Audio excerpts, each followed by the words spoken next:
La pequeña localidad de Fairhaven, Vermont, está tan lejos de la vida de la gran ciudad como la que más en todo el país. La violencia brillaba por su ausencia. Pero aún así, sus habitantes solían bromear diciendo que Sheila Rockwell y su hijo Chris Marquis, de 17 años, vivían en el lugar más seguro de la ciudad, a unos 30 metros de la comisaría de policía. Pero todo eso cambió una tarde de marzo de 1998. Llamaron a la puerta y era un repartidor de UPS. Me entregó un paquete. Y miré el paquete y el paquete decía que venía de Samantha Brown. No podía ser para mí porque yo no conocía a ninguna Samantha Brown, así que se lo llevé a Chris. Chris estaba en su cuarto en ese momento y tampoco conocía a ninguna Samantha Brown. Abrió el paquete y dentro había una caja más pequeña, atada con una cuerda. Cortó la cuerda y se produjo una explosión.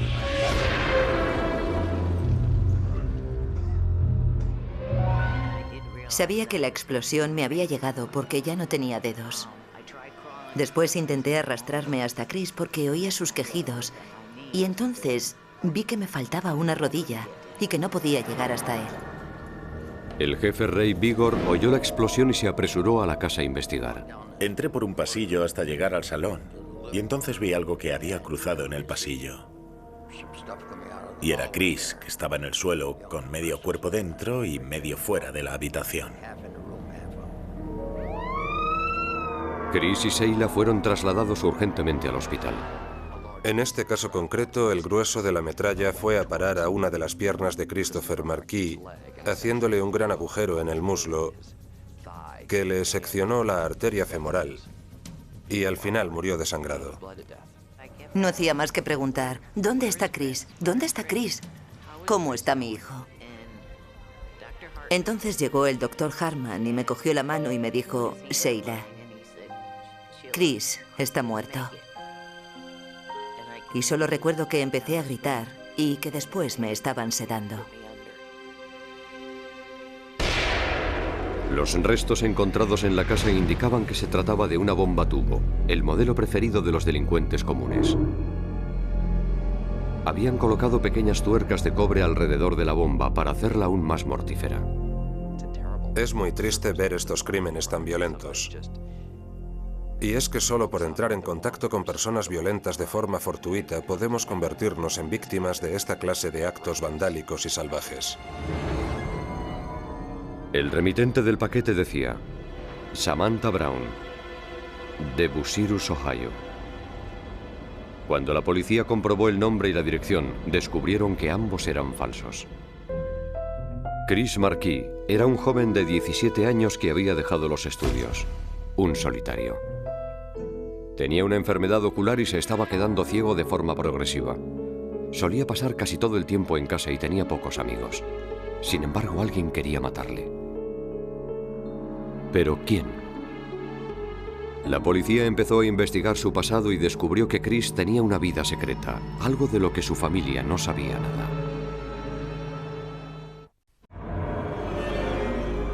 La policía analizaba los restos del cuarto de Chris Marquis y se hacía una pregunta. ¿Quién podía desear su muerte? El paquete había sido enviado desde Ohio y estaba dirigido a C.B. Shack, a la atención de Chris Marquis. Era un pequeño negocio que Chris dirigía desde su propio domicilio. Vendía emisoras de radio y piezas de repuesto a través de Internet. No era realmente un negocio. Solo era para conocidos suyos. Amigos suyos a los que les arreglaba las radios y con los que hablaba por radio, diciendo que sabía mucho de electrónica. Pero todos conocidos y gente de la zona. Pero los investigadores descubrieron que Chris Marquis no siempre trataba a sus clientes con honradez. Yo creo que podemos decir que Christopher Marquis no había sido del todo justo con sus clientes y negocios antes del asesinato. Chris Marquis se ganó muchos enemigos por no cumplir con los acuerdos que había adquirido con clientes a la hora de vender emisoras de radio y otros equipos. Algunos clientes dijeron a la policía que Chris prometía enviar un modelo de emisora de radio, pero que después de recibir el pago, él enviaba otro modelo con un precio inferior. Lógicamente, había muchas personas disgustadas por eso, y por lo tanto era importante para la investigación hablar con esas personas para determinar si el grado de su enfado era lo bastante alto como para cometer un crimen así. Había cientos de clientes y los investigadores tenían cientos de sospechosos. Los investigadores descubrieron que el paquete había sido enviado a través de United Parcel Service desde Mansfield, Ohio. El nombre y la ciudad del remitente eran falsos. En el escenario del crimen, los investigadores buscaban pruebas entre los restos. Había que hacer un examen exhaustivo palmo a palmo. Fuimos habitación por habitación buscando cualquier clase de prueba, cables, herramientas, tuercas, tomando muestras por toda la casa. Los expertos en bombas caseras afirman que cada bomba es única y que cada individuo tiene su propio estilo. Y la bomba que había matado a Chris Markey también tenía un estilo propio. Una de las cosas que sabíamos por el escenario del crimen era que había pequeñas tuercas de cobre incluidas en la bomba que mató a Chris Markey. Así que los agentes del FBI y de la ATF empezaron a buscar tuercas que fueran físicamente parecidas a las tuercas de la bomba. Los investigadores también encontraron restos del poliestireno usado para embalar la bomba y un fragmento de la pila empleada en su confección. Además, consiguieron identificar la composición química de la pólvora empleada para producir la explosión. Pero todos esos artículos podían adquirirse fácilmente en cualquier ferretería o tienda de armas. El caso de la muerte por una bomba de Chris Markey apareció en las noticias nacionales. El testigo se dio cuenta de que tenía información que era importante para las autoridades. Entonces el testigo se puso en contacto con las autoridades para facilitar la información que tenía. La información para los investigadores era que un camionero de largo recorrido de Indiana, Christopher Dean, había comprado una emisora de radio a alguien a través de Internet y estaba muy descontento con ello. El testigo informó al FBI que había estado presente en una discusión con el señor Dean cuando hablaba sobre los problemas de una venta de una emisora de radio que compró a un joven de Vermont. Según la información, había dicho que pensaba ir a Vermont y darle una paliza al señor Markey. Al ser interrogado, Dean confirmó que le había comprado una emisora de radio a Chris Markey por $400 y que le habían enviado un modelo más barato. El señor Dean estaba muy disgustado. Su mujer llegó a llamar a Christopher Markey para decirle que su marido estaba muy enfadado y que estaba dispuesto a ir a Vermont y que no le gustaría mucho la visita. Hacían muchas llamadas y algunas veces yo contestaba al teléfono y preguntaban por mi hijo. Y Chris decía, no estoy en casa. Me hacía entender que no quería ponerse al teléfono. Sheila reconoció que su hijo no le había devuelto el dinero a Dean. Pero Dean negaba haber enviado la bomba. No tenía antecedentes penales y vivía en Indiana. El paquete había sido enviado desde Ohio. Nos lo describieron como una persona muy trabajadora, una persona honrada, de confianza, con una familia muy unida, y tenía muchos amigos y vecinos que confiaban en él y le describían como una persona agradable y generosa. Los investigadores se preguntaban si las pruebas forenses que hubiera en el domicilio de Dean contradecirían su historia.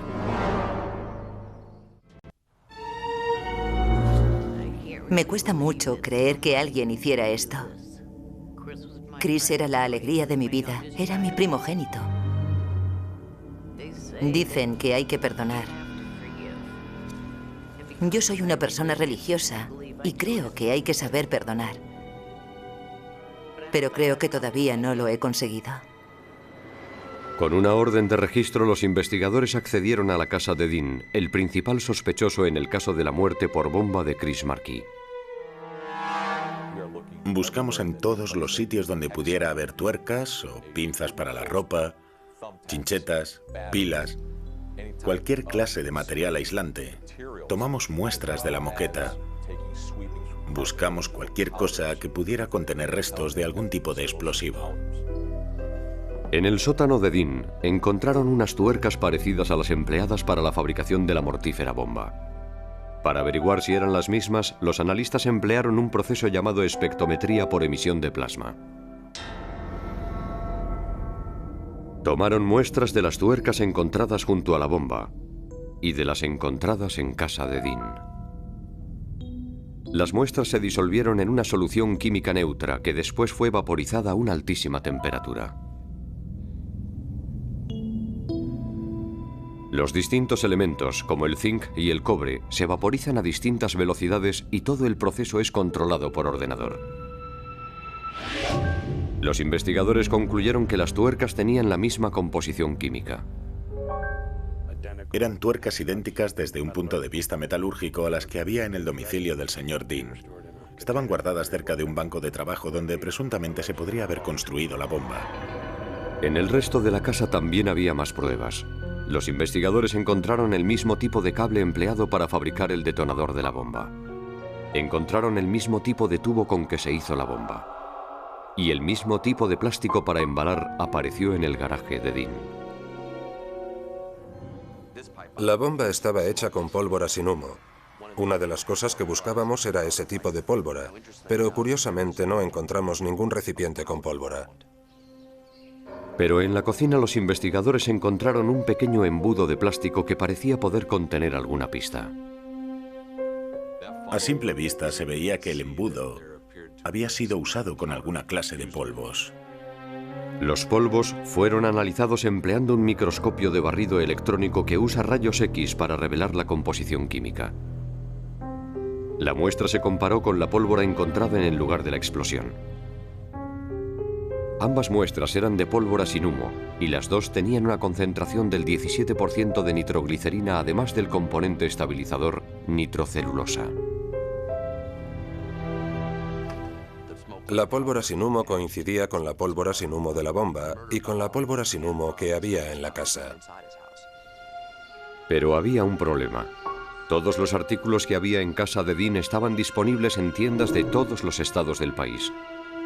No había nada especial ni singular sobre la pólvora, el tubo, ni las tuercas.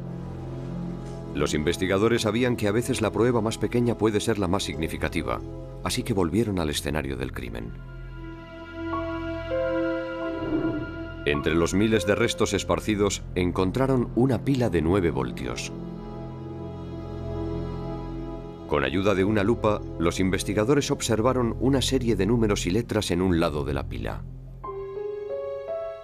3G24G205. Hablando con el fabricante descubrieron que se trataba del número de lote que identifica el día y la cadena de montaje en que se fabrica la pila. En el domicilio de Dean, los investigadores encontraron un paquete abierto de la misma marca de pilas de 9 voltios en el que faltaba una pila. El número de lote de las pilas nuevas era el mismo que el de la pila utilizada para detonar la bomba de tubo. Ese número significaba que las pilas se habían fabricado el mismo día y en la misma cadena.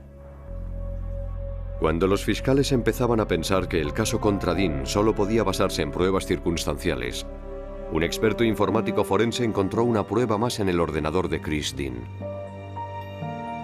Era un archivo que Dean creía haber borrado, pero no era así.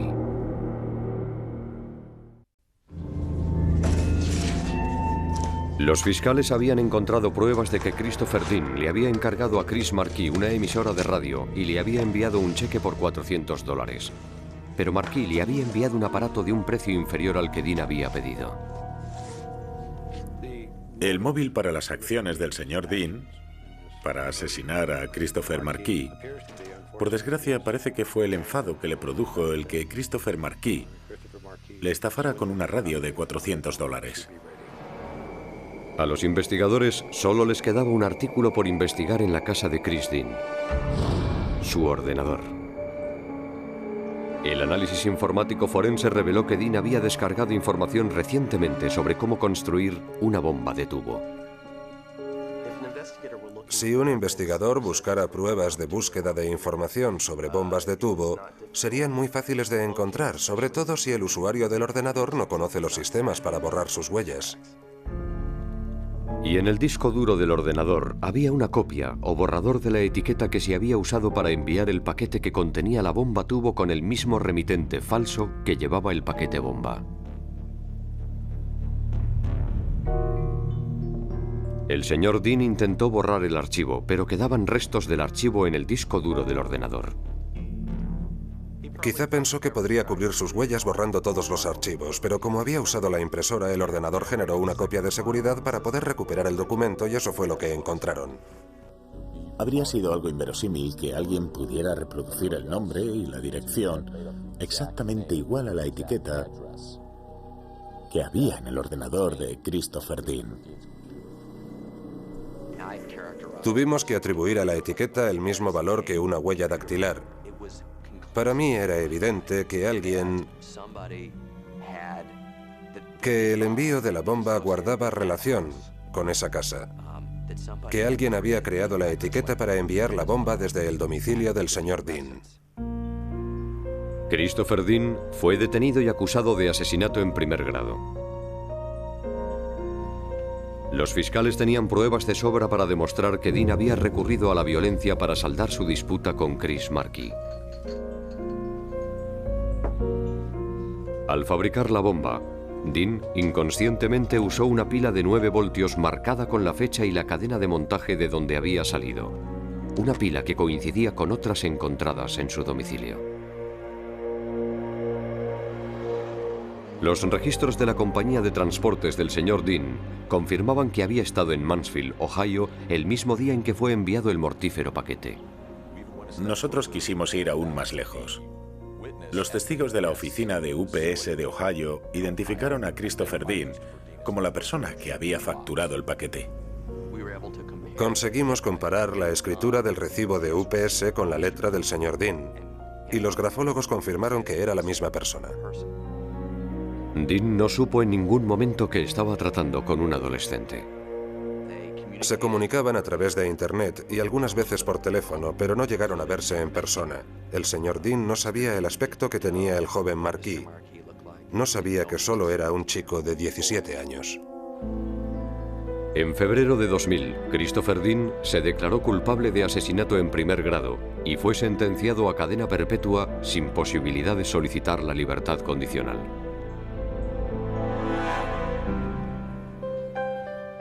Para Sheila Rockwell, la sentencia no sirvió de ningún consuelo. Ella continúa sufriendo las secuelas de la explosión de la bomba que mató a su hijo. Padece una cojera debida a la metralla que impactó en su pierna. Y ya no podrá recuperar la movilidad de las manos. Pero su mayor dolor es la pérdida de su hijo de 17 años. ¿Por qué? ¿Cómo puede hacer esto alguien por una simple radio? Si yo lo hubiera sabido, habría intentado, no sé, razonar con Dean. Le habría pagado la radio, le habría devuelto la radio, o lo que hubiera hecho falta. Pero es increíble que haya personas tan locas como para hacer algo así. Aún hoy en día sigo sin explicarme cómo es posible que una persona pueda estar tan enajenada como para que unos 100 o 200 dólares le lleven a asesinar a otra persona a la que ni siquiera conoce. Para los investigadores, el caso vino a demostrar algo que Christopher Dean no consideraba posible. Estaba convencido de que al no haber estado nunca en Vermont y no haber conocido nunca a Chris Markey, no habría nada que pudiera relacionarle con la mortífera bomba. Y nunca imaginó que la ciencia forense pudiera llegar a identificarle. Los materiales que empleó para fabricar la bomba, el número de lote de las pilas y el nombre y dirección falsos que había en su ordenador despejaban cualquier duda de que él había sido el asesino de Chris Markey. Teníamos muchas pruebas en este caso, pero las pruebas forenses, en mi opinión, fueron la clave para la fiscalía. Y no era una sola prueba forense, había un montón de pruebas forenses en su contra. Fue algo increíble. Identificaron el papel del envoltorio, el plástico, la bomba, todas las piezas que llevaba la bomba, las tuercas, todo lo usaron para identificar al que la hizo. Es verdaderamente asombroso el poder de la ciencia.